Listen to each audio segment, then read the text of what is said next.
The development of this podcast was sponsored by Alexion Pharmaceuticals Incorporated. The viewpoints expressed are those of the person speaking and not of Alexion. Welcome to NMOSD Your Way Global, an educational podcast series for NMOSD patients worldwide.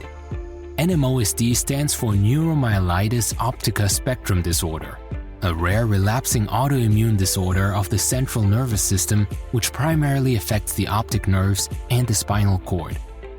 Your podcast hosts Lalania Lloyd and Debbie Latique, who have both lived with NMOSD for over 10 years, will be bringing their respective Canadian and Australian perspectives to the table in order to help patients worldwide better understand NMOSD.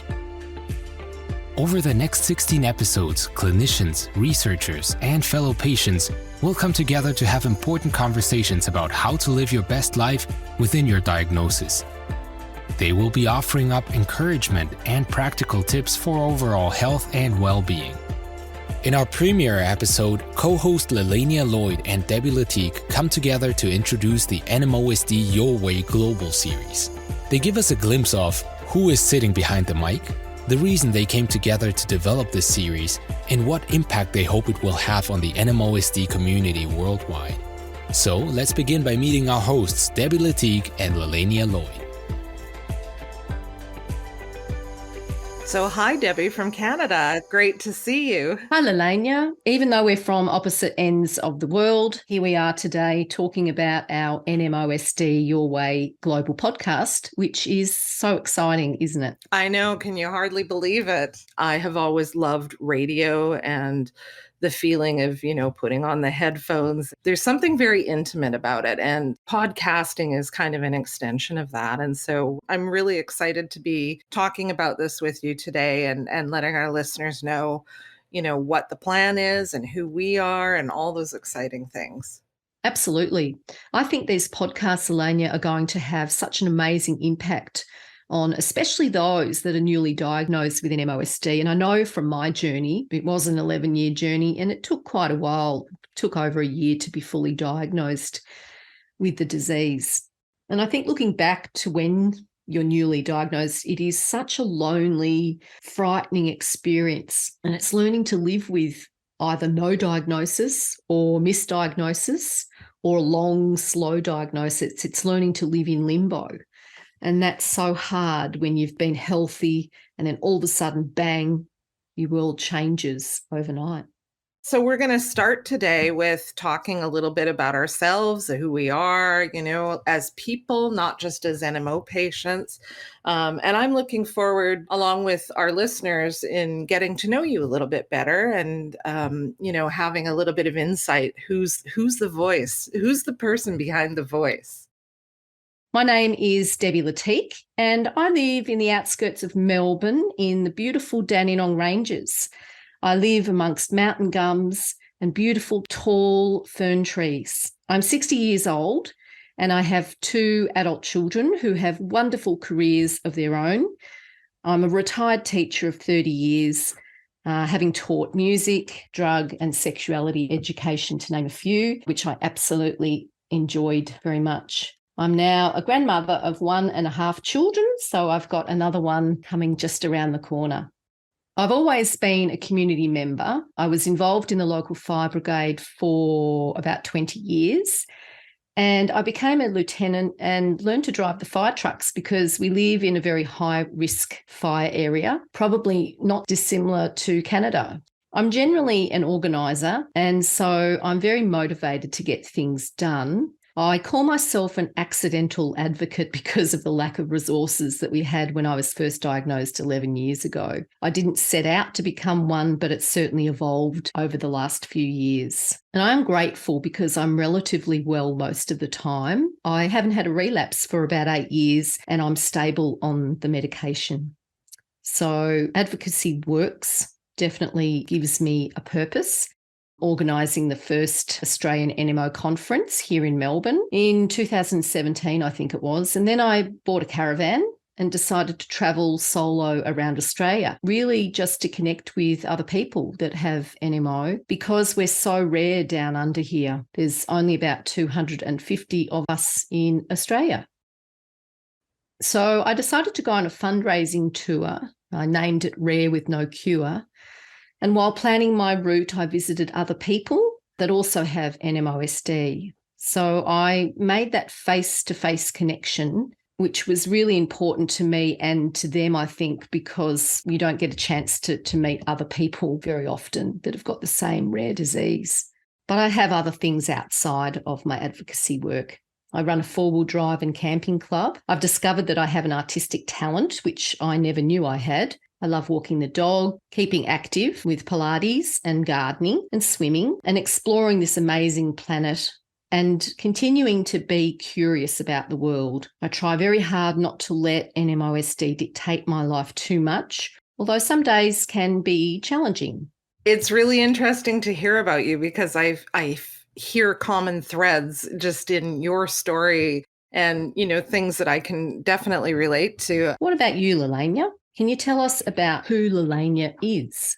I live in beautiful British Columbia on the west coast of Canada, in a city called Port Moody, which is the traditional and unceded territory of the Musqueams, Stolo, Tsleil-Waututh, and Squamish First Nations.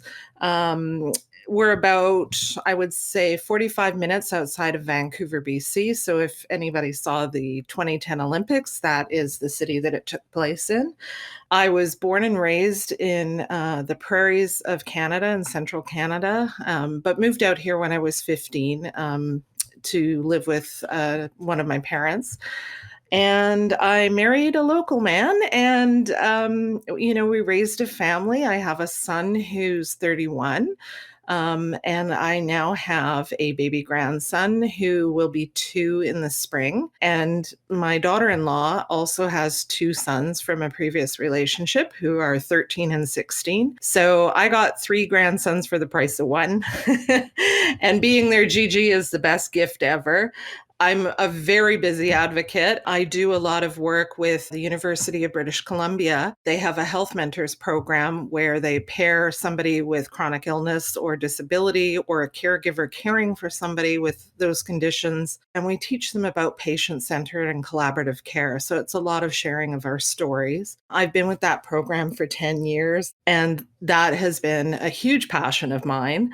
Just helping future healthcare providers, become their best selves and deliver the kind of care that we hope that we can get. I also am a patient partner with the BC Medical Imaging Advisory Committee to better imaging in our province. And that was a really interesting experience, coming in and to have an impact on how care is delivered in this province. And then I published 2 papers. They were both on medical imaging. And those 2 papers have gone on to be adopted into training syllabus for MRIs. So I'm really proud of that. Wow. And I thought I was busy. I'm an avid reader. I have been my whole life. I also started writing when I was really young, and I used to attend children's writing conferences and hope that someday I would be a writer. So my 5-year-old self is absolutely delighted with how things have turned out. I'd really like to talk about the impact that having NMOSD has had on each of our lives. And let's not underplay it. It's quite devastating. And for me, I found the loss of my 30-year teaching career suddenly coming to an end, and I just wasn't ready. I was only 52. I still had plenty to give my students, and my marriage just didn't survive it. When we met, I was healthy and fit, and we were in the fire brigade together, and we had that common interest, and for whatever reason, it just didn't survive. So that was another impact on my life. And of course, being a firefighter of nearly 20 years, I was involved so much in the community, and that's what I grieved. That's what I missed so much. So when all that came at the same time, I fell into a very deep depression. And it took me probably about a couple of years to grieve the old me, so to speak. I've never lost me as a person, but I definitely struggled for the first couple of years after diagnosis. But at the same time, it's also given me a chance not just to grieve, but turn my grief into growth. And I'm sure you can relate to that. So as I said before, I bought a caravan, I travelled Australia, I met new friends, And I started this fantastic four-wheel drive and camping club. I've learned new skills. It's just really opened the door to learning about myself and challenging myself. It's given me a chance also to give something back to the NMOSD community. NMOSD doesn't define me. My life is rich, and it's really fulfilling as much as it possibly can be. It's up to each of us, I think, to make it so. And with the supports we have, we are so blessed with these days. We're not alone with this disease anymore. So I'd be interested to hear from you, Lelania, about the impact that it's had on your life. Yeah, so my story is quite different from yours. I was sick from the time I was about 12. I can trace my first symptoms back that far. I would be walking down a flight of stairs and I would lose the messages between my head and my legs, obviously from damage to my spinal cord. And I would lose track of where my body was in space, and I'd fall down a flight of stairs and injure myself. And this happened fairly frequently. Or I'd be riding my bike and my feet would fly off the pedals and I would crash my bike. So, those were sort of the first kind of inklings that something was wrong. And eventually, in my teens, at about 15, I started having really bad neuropathic pain from my collarbone radiating down my arm into my fingers, and I was unable to use my right arm for months at a time. And things had been investigated off and on, and they were like, oh, this is, maybe you've got bone cancer, and it's not something you want to hear at 15. And of course they do all the imaging and the tests, and it's coming back negative, and eventually it gets dropped. And so never really got answers. I really struggled through high school with quite significant fatigue.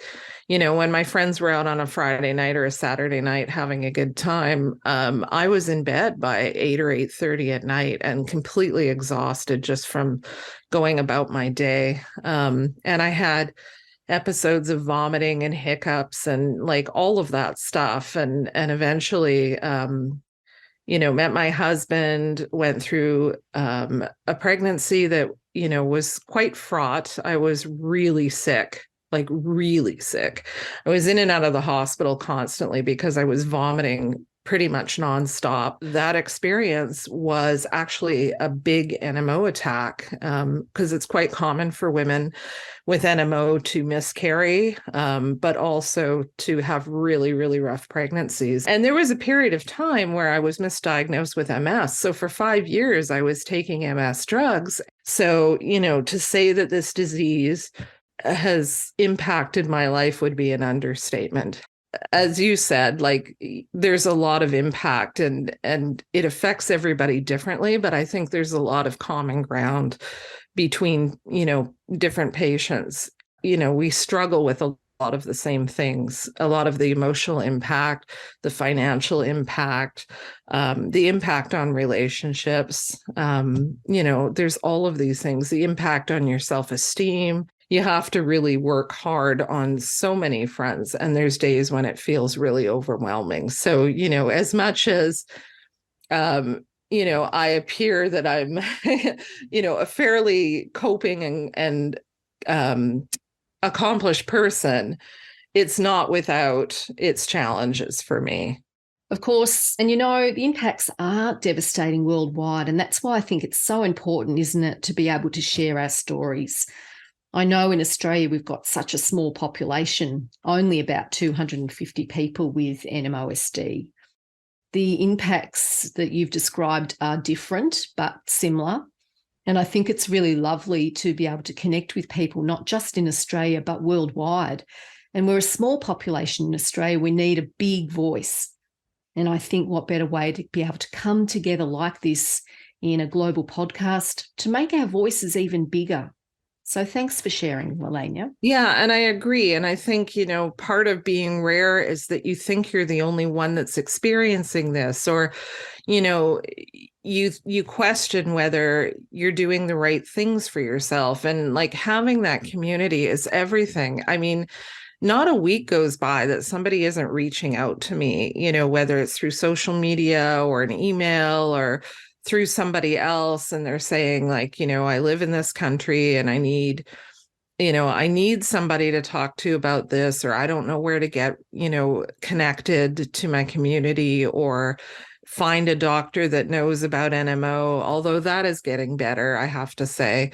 But yeah, that people are hungry for that connection. And I think, in a lot of ways, having this podcast series will help with some of that, because they'll hear, experiences from our guests, and, some of our own insight that we share, just in conversation, that they'll be like, oh yeah, that rings true for me, or that's what I experienced, or, I hadn't thought about it that way. So, I think it'll be really eye-opening for a lot of people.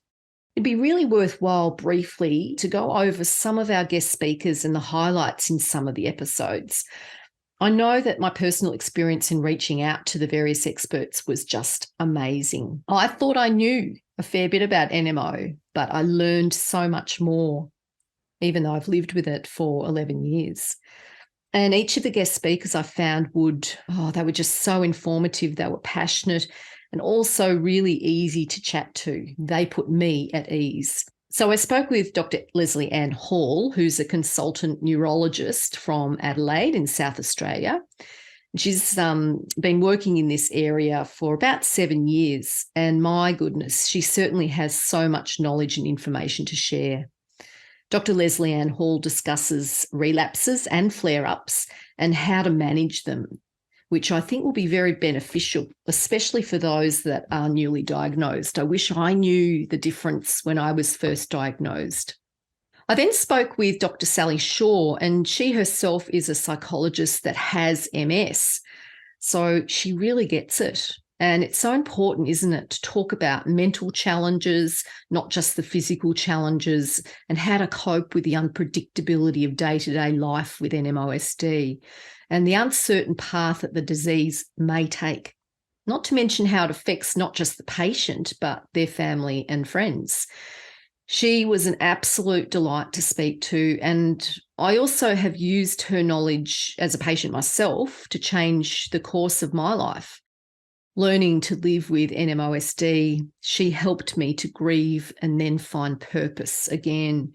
So I really enjoyed talking and relating to Sally. Dr. Therese Burke is a specialist nurse and researcher who has spent decades looking into ways people who live with challenging conditions like MS and NMOSD. And once again, she was just wonderful to talk to. She had recently done some research into NMOSD and also attended quite a few conferences. And she also mentioned that every time MS is mentioned now at these conferences, NMOSD is also mentioned. So we are definitely getting our voice heard, which is fantastic. We discuss health and wellness, and she approaches it in a holistic way. We chat about living well and taking back control so that we can reach our full potential despite having NMOSD. And it's in this episode I share a bit more about myself and my story about living with this disease and how I managed to take back control, because it's important to do that. I felt very out of control initially. Life just spiraled. So it was really good to talk to Dr. Therese Burke. I also very much enjoyed speaking with others who have NMOSD, like Linda and Erica from Australia, who chat with me and share their diagnosis and their coping strategies. And I think because we are so rare, it's really important to connect with others, isn't it? And to feel that you're not alone. It was interesting to me because I felt like there were some overreaching themes that emerged. And those would have been like communication. Patients were talking about communicating with one another, between like a patient and caregiver, but also a husband and wife team. We had James and Andrea on that shared, very vulnerably about their relationship. And I really appreciated their openness. They're people that I met at the Guthrie Jackson conference for NMO patients a few years back. And They're just a really lovely couple. And, when you talk about relationship goals, I think a lot of people look to the relationship and see the strengths and the support and the genuine love and compassion for one another that exists in the relationship. It's palpable. And, it was sort of the same relationship that I had with my husband. So I really felt like having them on the podcast talking so honestly about, the challenges that they've been through, because Andrea lost her vision to NMO. And I mean, talk about a huge life adjustment, especially when you're newlyweds. It just blew me away with their strength and resilience and how they, look to one another for support. It's a team effort, but I just felt like people hearing that would be really inspired by their story. Another thing that came across was teamwork, not just between, patients and caregivers, but also all of the doctors that I had on the podcast. I had Dr. David Selchen from St. Mike's in Toronto. I had Dr. Delia Rotstein, Dr. Galina Vorobicek, who's a neurologist here in British Columbia, and Dr. Rajiv Ribai, who's a physiatrist, pain and rehab specialist. They all talked about ways that you could prepare for your appointments and the ways in which you could bring up conversations with your specialists about, getting the most out of your appointment and sharing information, because, a lot of us have fairly sizable care teams. It's not just a family doctor and a neurologist. We often have occupational therapists and, psychologists or counselors or, physiotherapists, all kinds of different disciplines come into the picture to help you. And, it's just about sharing information, because a lot of times, they're not communicating with one another if they're not in the same clinical setting. So just how we could partner with them to be partners in our own care, that we could take some responsibility for, the information that we're receiving, whether it's test results or things that have been ordered for us, or, a new medication that we might be trying that one of the other people on our team isn't aware of, that could be really important for our overall health. And then, just support. I mean, so many people are so hungry for connection, and it's really heartening to hear about how our community rises up and supports one another. I think that's one thing we can be super, super proud of. Nobody that ever comes questioning and looking for community is left behind. And, I think that that's really key to the health of a community overall. When you're listening to these specialists on our podcasts, recognize that they're showing up for us in a really major way. Their schedules are incredibly busy. They're not only seeing patients in clinic, but now they're doing, because of COVID, they're doing virtual care, they're doing telephone care. They're still teaching, they're still lecturing, they're still attending health conferences of various sorts, traveling, doing research on our behalf, and they're still making time to show up for our podcasts because they care so deeply and they want to be a part of building health literacy for all of us. So, I have nothing but mad respect and gratitude to them for showing up for us. I mean, there's times when I think about it and it actually brings me to tears, because they're just incredible people, and all of them go so much above and beyond the call. We asked and they were like, yes, we will be there for you. So, just recognize how amazing they are. There are a couple of classic quotes that I really enjoyed listening to from your podcast, Lelania, about becoming an advocate.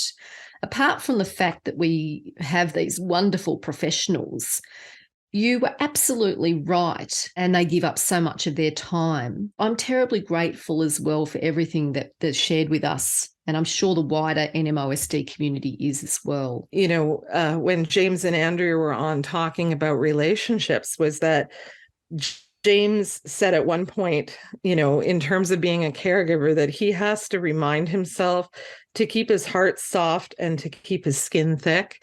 And I thought that was really so honest, you know, in dealing with some of the challenges, because when we think about our caregivers, I mean, for some of us, it might be like our life partner, you know, or a very close personal friend. And, you know, we kind of, by nature of our own suffering, kind of take those people in our lives for granted. And I just thought, you know, when he said that, it really reminded me that it's tough on them too. And it's not just you getting sick. It's not just you with NMO. It's your family. It's your loved ones. It's everybody that cares about you comes into that circle. And, you know, we have to remember that our suffering may be great, but, you know, there's people that are showing up for us day after day. And I just loved when he said that. Like, I've thought about that a lot. I really liked it when you asked the question about, will this advocacy benefit the community? And if so, how? And that when you choose which advocacy jobs you select, if it's not a hell yes, it's a hell no. And I think that's really important to remember, that we are still patients as well. And so we have to be selective about what we choose to do. And we have good days and we have some pretty terrible days. And we have to make sure that we pace ourselves as well, don't we? So I've related very much to what you shared in the Canadian podcasts. I also really enjoyed the pain management and mental health podcast with Dr. Reby. And the fact is, it's, you know, how it's patient-centered and it's a collaborative approach between so many different physicians, OTs and neurologists, physiotherapists, to name a few. Yeah, he actually works at UBC at the MS clinic there, but he also has his own office about 20 minutes from where I live. So, and he works in a number of hospitals, one of them being our major rehabilitation hospital, where you would go if you had a major attack or were in some kind of catastrophic accident where, you know, you became paralyzed for some reason. So he is incredibly busy. But yeah, and he even admits in that podcast that he wishes that there were more physiatrists around to help patients, because what they do is so important.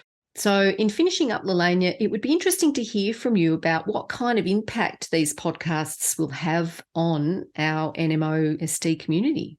Well, I think that there's a lot of things that we've talked about where, you know, we've made a conscious effort to address some of the gaps in learning within our own community. And I think because we are a part of that community, we're not outsiders, we're actual patients that live with this condition, that we have our fingers on the pulse of what's going on in our community and the concerns that have arisen. And, you know, we've made a concerted effort to try and address some of that.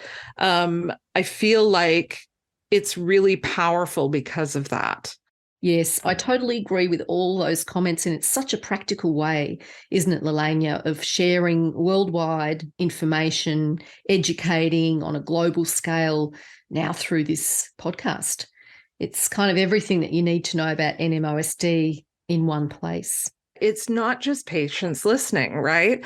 It's caregivers are listening.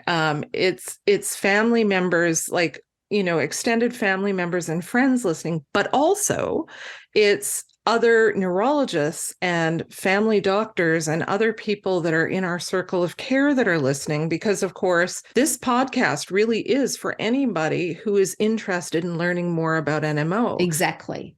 Perfectly said, Lelania. In finishing up, the NMOSD is undeniably such a tough gig. There's no denying the impact that it has on our lives. For me, it's that journey from grief to growth. It doesn't mean that we don't live with pain and it doesn't impact us. But I think having these podcasts and so many supports now, you know, that's globally available, it's just wonderful to see this collaborative approach. I'm going to finish up with our motto that we used from our first Australian conference. Together we are stronger, and together we are not alone. We hope you have enjoyed listening to this NMOSD Your Way Global podcast. For more information about NMOSD and access to support and resources, please read the podcast description. What you have heard in this podcast may not be reflective of your own experience and does not replace the advice of a healthcare professional. If you have any concerns or specific questions about NMOSD, please speak to your physician.